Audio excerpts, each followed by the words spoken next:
If you're listening to this episode, I bet you're wondering what behaviors you're doing that keep you from getting your needs met and ending up in situationship after situationship. I got you. I've created a situationship quiz and I'm so excited about it.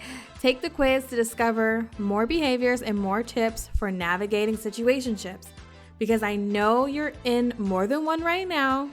No judgment, boo-boo. I used to have 5 situationships at a time. Yes. So you're not alone. You can find the quiz at www.dontea.co/quiz. That's DONTEA.co/quiz. I'll drop it in the show notes as well. Okay, back to the episode.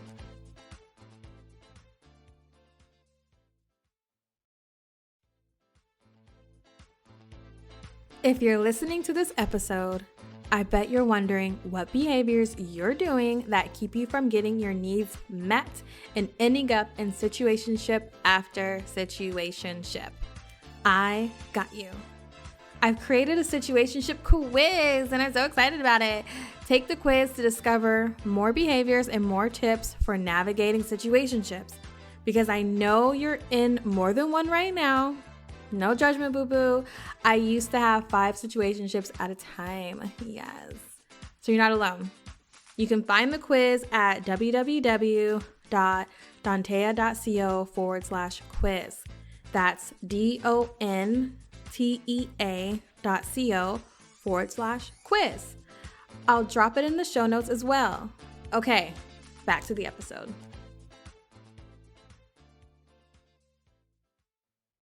Why is figuring out who you are important?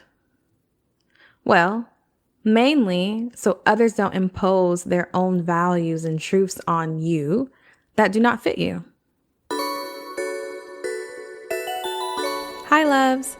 I'm Dontea Mitchell-Hunter, your new fave self-worth therapist, and this is Detox Therapy. Quick note, even though I'm a fully licensed therapist, this show is not a replacement for therapy. If you find yourself needing a therapist, definitely search for one in your area. Now, if you want to work with me though, and you live in Washington, Georgia, or DC, then please go to my website at soireesintherapy.com and book your free 15-minute consultation.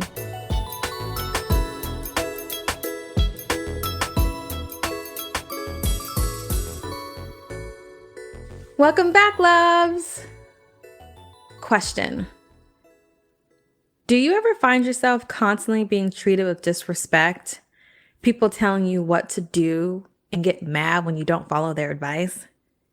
Not understanding why people just can't understand you and confused why they just don't get it? And better yet, why haven't people figured out how to read your mind? I know the feeling. It's frustrating when people just don't understand you. So what do? What do we do? You might ice them out or just walk around with anger and resentment anytime you're around them and then pretend like everything is fine. Well, I know how exhausting this can be, and let me tell you one of the reasons why this may be happening.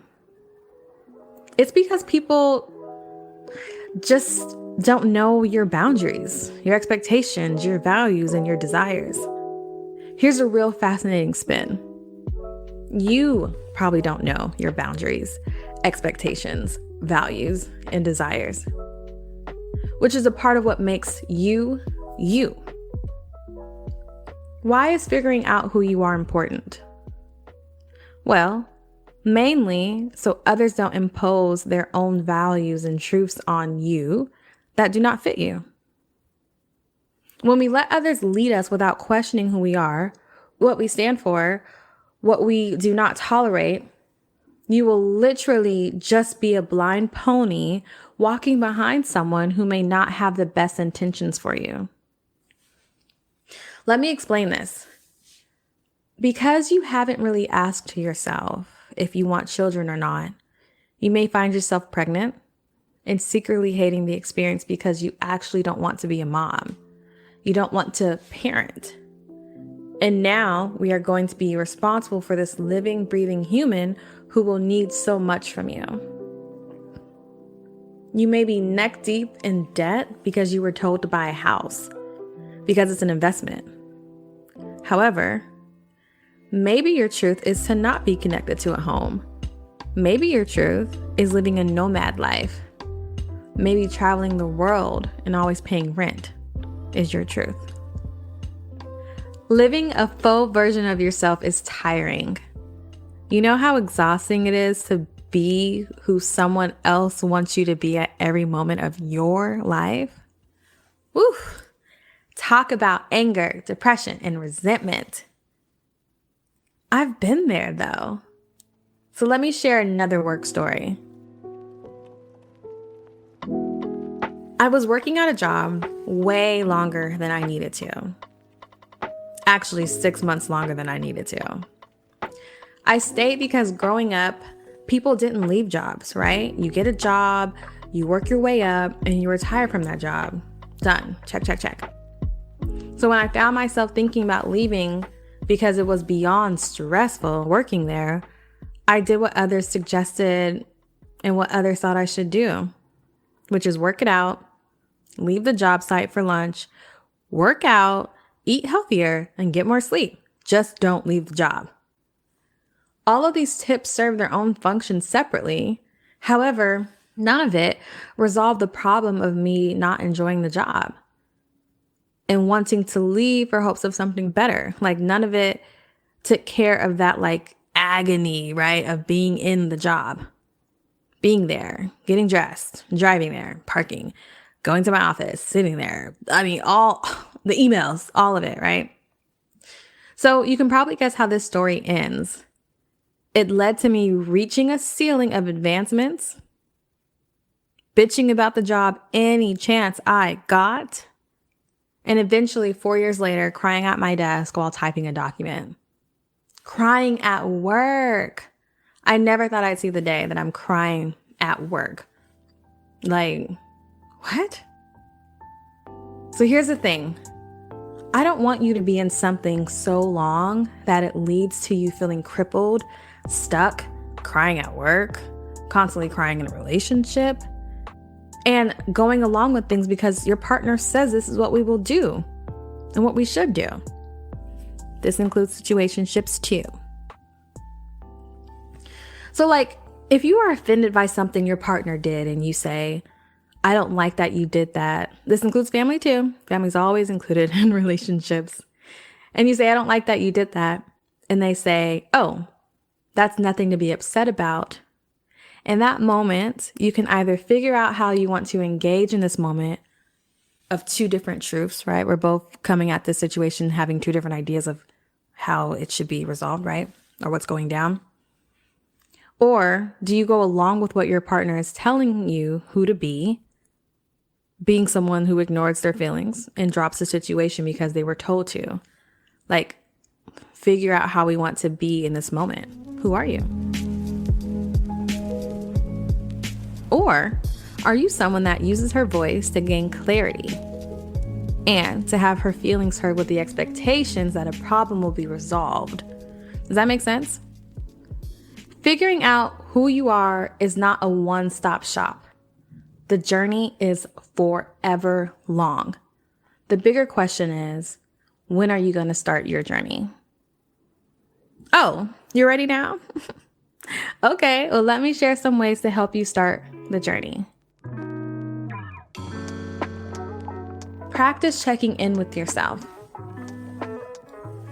When you get the idea to leave a job, get married, stay single, having a child, traveling the world for 2 years before settling into a home of your own, first, ask yourself what you want. And even go as far as asking yourself how this would be ideal for you. Your desires, your values, your goals, and dreams. Get clear about that first.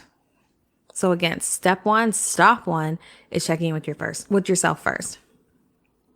By asking yourself first, you remain the leader in your life. And all advice that follows comes second. When we ask others their opinions before we ask ourselves, what you're really doing is sending a message to your inner self to not trust yourself. And the only way to make a decision is to have others tell you what to do.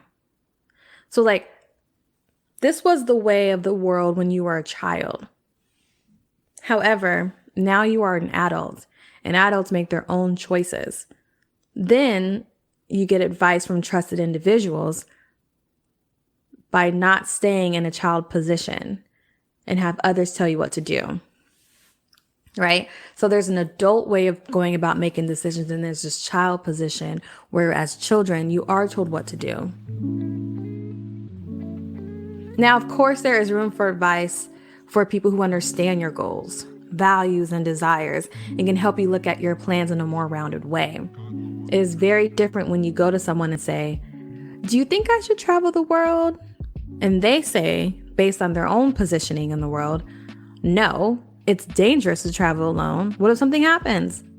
And boom, just like that, your exciting idea to travel the world leaves as quickly as it entered. So remember, the best way to figure out who you are is to literally ask yourself, who am I? What do I stand for? What do I enjoy?